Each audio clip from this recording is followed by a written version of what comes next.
I'm Nick Lutti from Animation South Africa. I'm Isabel Rourke. I'm strategist for Animation ASA. We're a non-profit company representing the interests of animation and VFX professionals. I like to describe it as like an advocacy organization and a support organization for animation in South Africa. They look out for the studios and for the individual artists.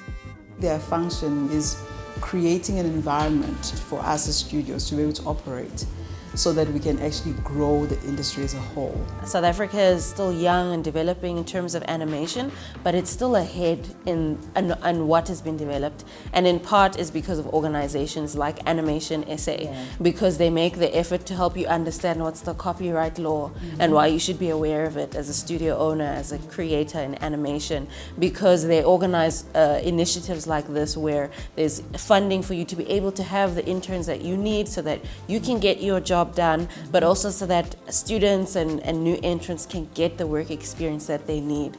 And so that is why organizations like Animation SA, it's important. They're like part of the life force, I guess, of the industry. And I like the Animation as an advocacy group because, you know, sometimes it's very difficult to negotiate with government or with funders. If you are an individual studio, you are able to talk of the industry, about the needs of the industry. So I think it's unique that we have Animation SA.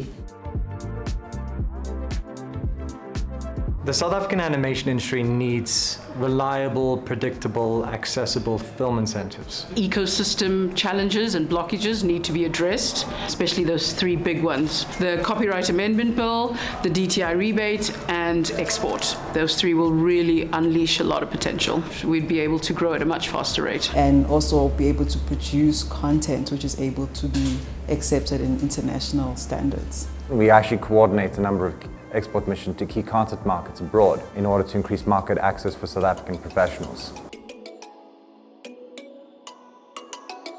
We are part of their COVID relief program, running an internship with some animators who've been with us for 6 months, and it's been a really good experience. I heard about the COVID relief program through Animation SA. Immediately I thought, oh, thank you, because we were at a point where we really needed something beyond just interns. And when I saw that it was for juniors, that really helped a lot. One of the shows that came out of it is called Nitsibel. Our team had gotten smaller.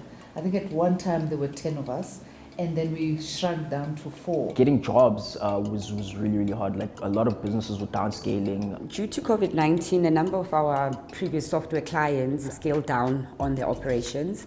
This obviously had a negative impact on my company's revenues and the lack of opportunities that were there, you know, taking into consideration the lockdown environment. I was struggling with finding a way to bridge the gap.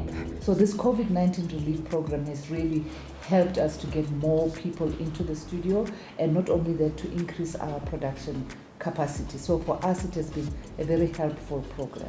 You always underestimate the role that industry bodies play. The support was absolutely amazing. In the first program, I was able to take in, I think, around 4 interns. With them, we were able to construct most of our assets, which helped us to go to the Cape Town International Film Festival and pitch our concept. Animation SA assisted us in recruiting a number of animators that were trained in skills and obviously were placed in a number of projects that we worked with. They assisted with, I think, 6 months of funding in terms of salaries, so I could have a beautiful sleep at night knowing that my animators, each and every month, there's not going to be an issue in terms of paying them for the good job that they do. The second tranche of interns that I got helped me to get funding. So with the funding that I've recently received from the National Film and Video Foundation, I'm able to sustain now some of the interns that I've had, which I will carry going forward. And as we go along the process and getting access to more funding, because of the kind of programs like the COVID relief program. Instead of stressing about finances, my energy could be in other projects with me trying to solicit business and promote the company. And according to them, and the tremendous success of the program, after the program was concluded, they were able to keep them gainfully employed. We're going to take them for 6 more months as interns, so they are already part of the studio moving forward.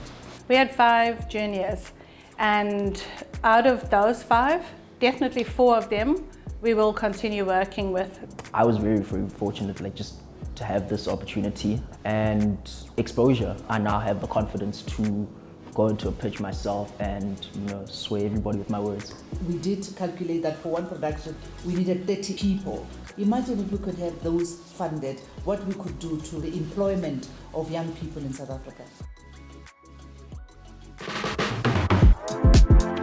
Running an organization with volunteers and purely funder driven, it has limitations and it's limiting the growth of the entire industry. Ultimately, what we need is growth. It's unsustainable if we're going to do it continually as volunteers. What we aim to be is self-sustaining, so we can continue to maintain that level of support we offer the industry.